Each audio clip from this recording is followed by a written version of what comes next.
আসসালামু আলাইকুম প্রিয় বন্ধুরা, আশা করি ভালো আছেন। নতুন আর একটা গুরুত্বপূর্ণ ভিডিও নিয়ে আপনাদের মাঝে হাজির হয়ে গেলাম। বরাবর মতো সাথে আছে আমি সৈয়দ সাহেব।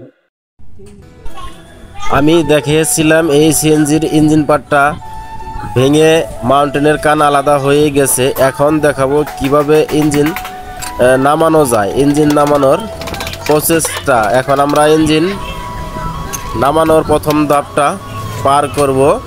কিভাবে এটা আপনাদেরকে খুব সহজে দেখাবো।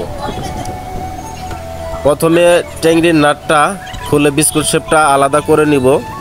যদিও এই ইঞ্জিন পার্টটা যদি না ভেঙে মাউন্টেনের কান আলাদা না হইতো, অবশ্যই আমাদের ইঞ্জিন নামানোর প্রয়োজন পড়লে আমরা এই ট্যাঙ্কির নাট খোলা ছাড়া ইঞ্জিন নামাইয়া থাকি। যে সমস্ত মিস্ত্রি ভাই আছেন তারা অবশ্যই জানেন যে ইঞ্জিন নামাইতে ট্যাঙ্কির নাট খোলার প্রয়োজন পড়ে না, এমনিতেই ইঞ্জিন নামানো যায়।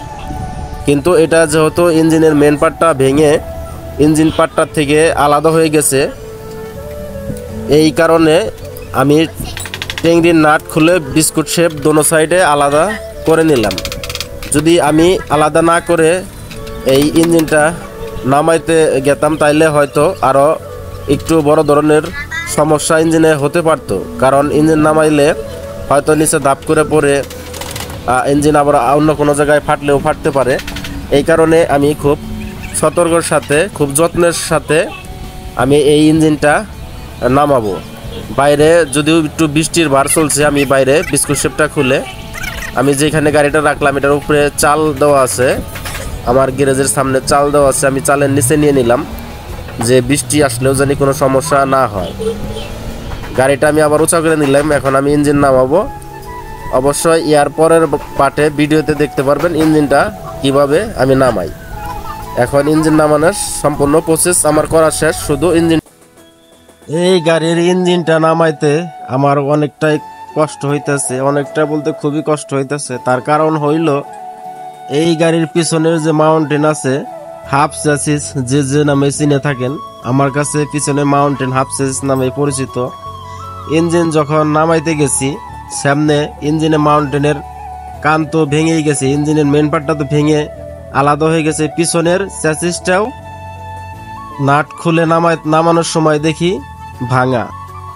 এই কারণে খুবই কষ্ট হইতেছে। এই ইঞ্জিনটা, এই যে দেখেন আমি মাউন্টেনের পিছনের মাউন্টেনের এক কান আমি খুলে রাখলাম। এটা যে হাফ চ্যাসিস নামেও পরিচিত অনেকের কাছে, জানি না আরো কোনো নাম আছে কিনা, আমার কাছে দুইটা নামে পরিচিত।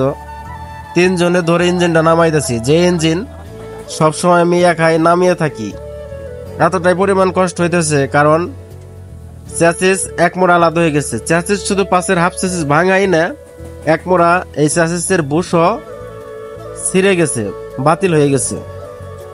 মূলত এই গাড়িটা অ্যাক্সিডেন্ট করেছিল। অ্যাক্সিডেন্ট করার কারণে এই ইঞ্জিনের সামনের যে মাউন্টেনের কান আছে ইঞ্জিন পার্টটার, এটা ভেঙে গেছে। তাতে বুঝতে পারলাম যে ইঞ্জিনে যে প্রেসার পড়ছে মাউন্টেনের কান ভাঙছে এবং কি পিছনের এই হাফ চ্যাসিসটাও ভেঙে গেছে। এই অ্যাক্সিডেন্ট করছিল যখন বাম সাইডের ট্যাঙ্কি একবারে হয়ে গেছিল, বাস হয়ে গেছিল। তাতে বুঝলাম যে পরিমাণ প্রেসার পড়ছে এই প্রেসারের কারণে ইঞ্জিনটা ভেঙে গেছে। কি পরিমাণ যে কষ্ট হইতেছে, পরিশ্রম হইতেছে, যা বলে বুঝাইতে পারবো না যে কত কষ্ট পরিশ্রম করে ইঞ্জিনটা অবশেষে নামালাম। তবে ভিডিওটা এমনিতে অনেক লং হয়ে যাইতেছে। পরবর্তীতে পরের পাঠে আমি দেখাবো যে এই মাউন্টেনের কান কিভাবে ইঞ্জিন পার্ট বাই পার্ট আলাদা করা ছাড়া রিপেয়ার করলাম। আশা করি সে পর্যন্ত ভালো থাকবেন। অবশ্যই নতুন কোনো বন্ধু আমার এই ভিডিও দেখে থাকলে চ্যানেলটা সাবস্ক্রাইব করে একটা লাইক দিবেন।